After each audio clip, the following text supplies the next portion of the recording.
L'auriculothérapie est utilisée pour soulager les malades. Pour qui? Dans quel cadre? On en parle tout de suite avec mes invités.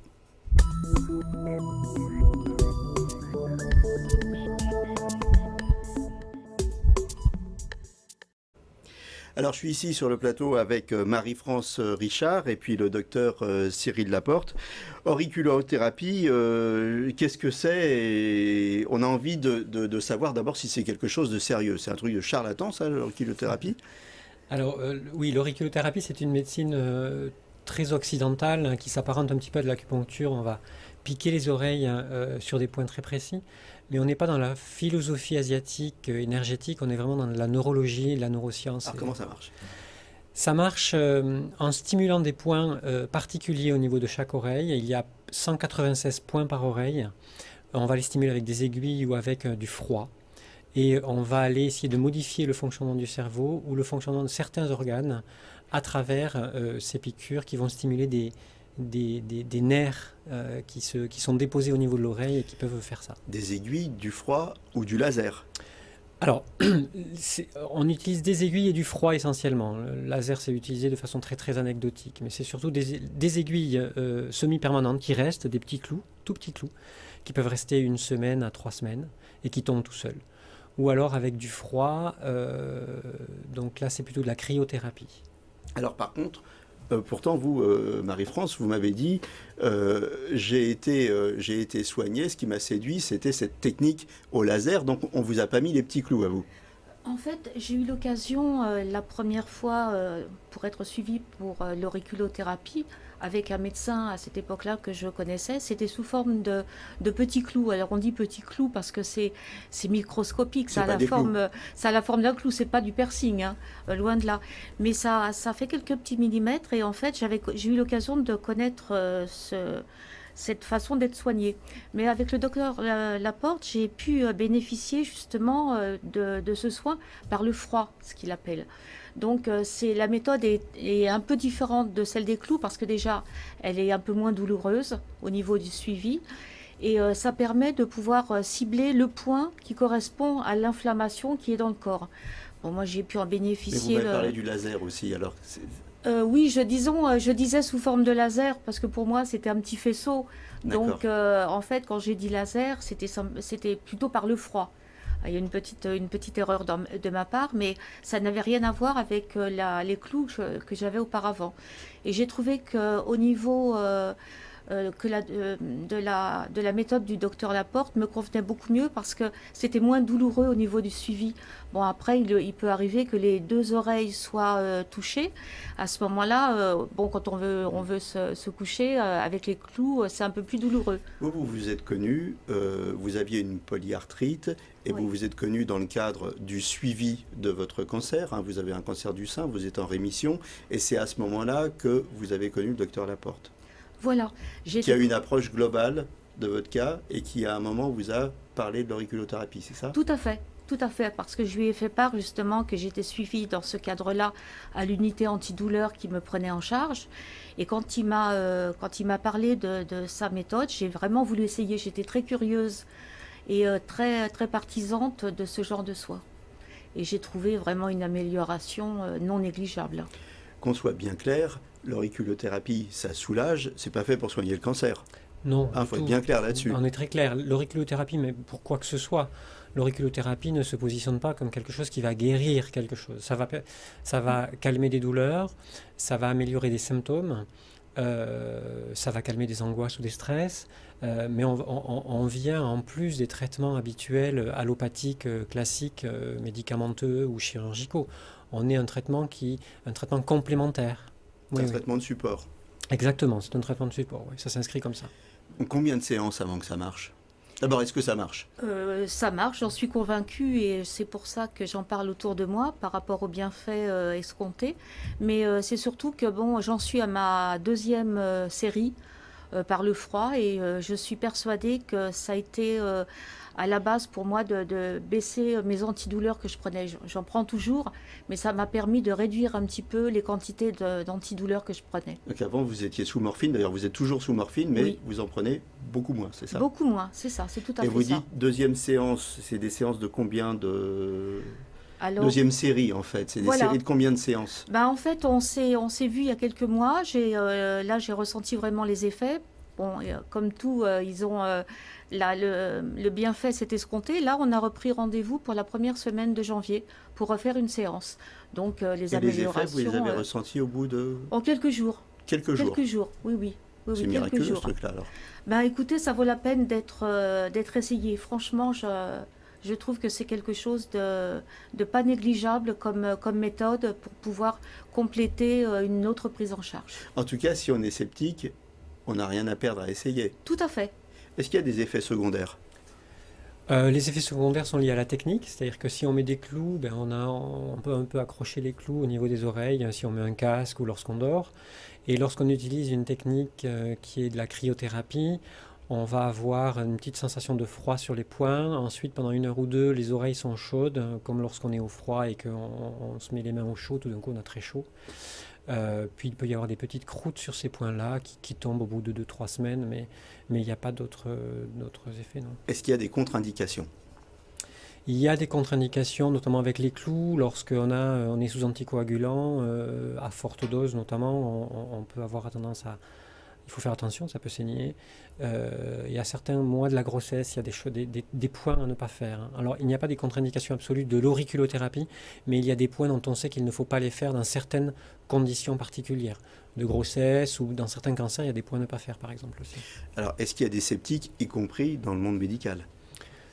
Oui, bien que ce soit utile, bien que ce soit étudié à la faculté, tout ça, il y a encore des sceptiques, puisqu'on sort d'une logique de prescription médicamenteuse, hein, qui est une logique assez généralisée. Et c'est vrai que sortir de ce cadre-là fait qu'il y a des gens qui sont un petit peu en retrait, qui regardent ça avec un regard un petit peu suspicieux ou qui pensent que ça ne marche pas du tout. Voilà, mais après, les choses vont évoluer petit à petit. Qui est habilité à faire de l'auriculothérapie? Est-ce qu'un acupuncteur peut en faire? Est-ce qu'il faut être médecin? Où est-ce que je trouve les gens qui sont habilités pour faire de l'auriculothérapie? Comment ça se passe? Alors, l'auriculothérapie, il y a un diplôme interuniversitaire qui se fait à Paris 11 et à la faculté de Strasbourg, qui est ouvert aux médecins et aux dentistes, si mes souvenirs sont bons. Moi, quand je l'ai passé, c'était aussi ouvert aux dentistes et aux sages-femmes. Et une fois qu'on a fait la formation de 2 ans, on a un diplôme d'auriculothérapie et il y a un répertoire, un annuaire des praticiens qui ont passé le DIU sur le site officiel qui s'appelle auriculo-scientifique.com. Et il y a un onglet annuaire et on regarde et on peut voir tous Donc les... il faut bien vérifier qu'on ne va pas, justement, chez un charlatan qui va vous proposer des traitements qui n'en sont pas, en fait. Voilà. L'auriculothérapie, c'est quelque chose de sérieux, c'est quelque chose d'encadré, Oui. Et il y a un diplôme d'auriculothérapie. Il y a un diplôme interuniversitaire à la fac, oui. C'est ça. Quand on vous soigne, alors on vous a soigné une oreille, 2 oreilles, comment ça se passe? Bien, en fait, on prend déjà une oreille. On prend en référence une oreille par rapport aux points qui sont enflammés. Et on complète, à la limite, par la deuxième oreille. Mais en général, une oreille, ça devrait pouvoir passer. On a mal après? Non, sur le coup, c'est un petit peu chaud. Ça donne un aspect chaud-froid un petit peu surprenant. Mais non, pas du tout, hein. Il n'y a pas de problème. Quand on s'endort, ensuite, ça frotte contre l'oreiller, ça irrite, ça... Bien justement, c'est beaucoup plus confortable par le froid que ça ne l'était par les clous. Les clous, comme on le disait tout à l'heure, quand on va pour se coucher et mettre la tête sur l'oreiller, c'est un peu plus sensible, un peu plus douloureux, puisque justement, ça touche des points qui sont inflammés. Donc, il peut arriver que ça saignote un petit peu. Donc, c'est beaucoup plus confortable par le froid. Alors, dites-moi, les clous, c'est traumatisant, ça, faut trouver un autre nom. On ne dit pas aux gens, on va vous mettre des clous dans l'oreille. Alors, ils sont comment, ces petits clous, en fait? Alors, c'est des petits implants, c'est quoi? C'est comme des piercings, c'est plus petit? C'est plus petit, c'est en encore fait... plus petit qu'un piercing? Oui. Bon. Le terme C'est comme un médical... plomb de chasse.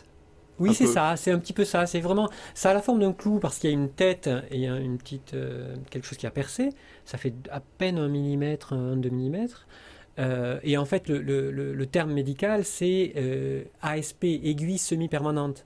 Mais on dit clou parce que ça parle un petit peu plus, ça a cette forme-là. Mais effectivement, la tête de l'ASP, elle fait à peine 1 millimètre et ça brille un petit peu. Il faut vraiment poser les yeux dessus pour le voir.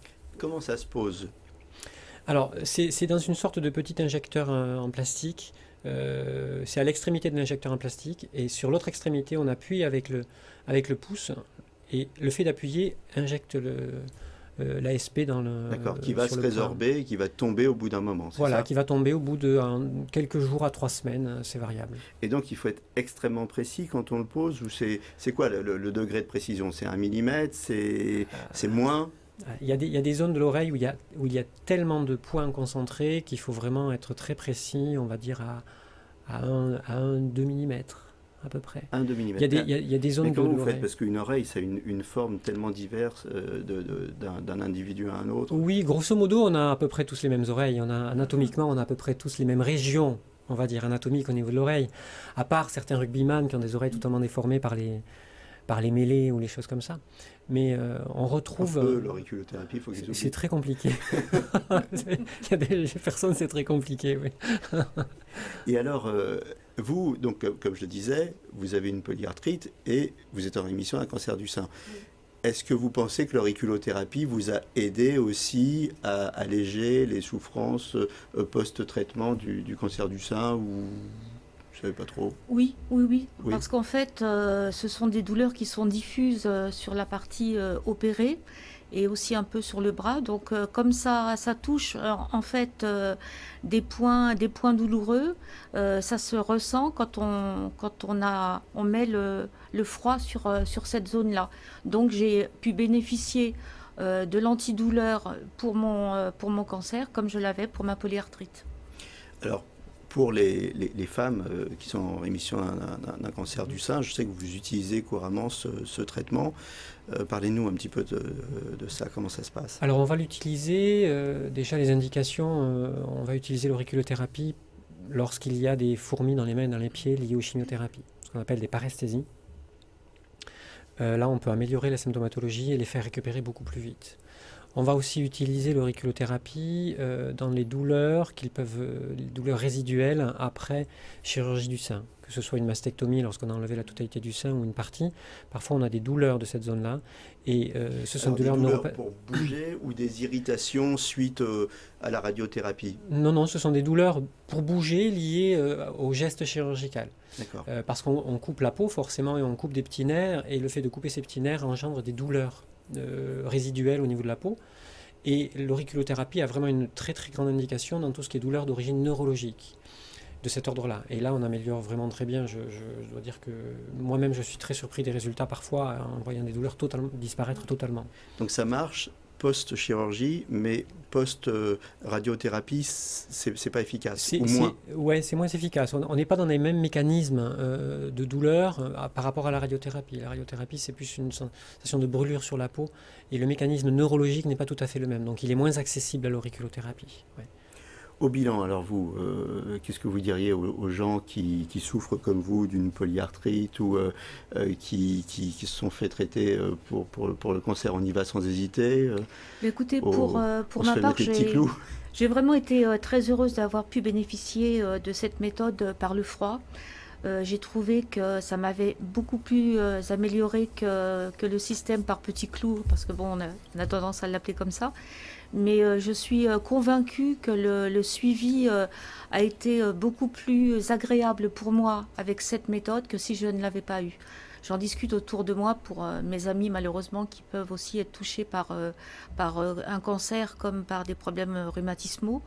Et je suis convaincue qu'on peut arriver à faire des belles choses pour soulager la douleur des gens. Merci beaucoup. On arrive au terme de cette émission. Un mot de conclusion aussi? Oui, personnellement, j'ai trouvé intéressant de pouvoir développer cette technique-là avec le diplôme universitaire parce que ça m'a ouvert à des façons de traiter ou de m'occuper des patients un petit peu différentes qui permettent à la fois de mêler des traitements classiques et allopathiques et qui ont leur vraie place et pouvoir enrichir tout ça d'une approche un peu différente qui globalise la compréhension de l'humain. Merci à tous les deux. À bientôt sur le plateau de Capital Santé. D'ici là, portez-vous bien.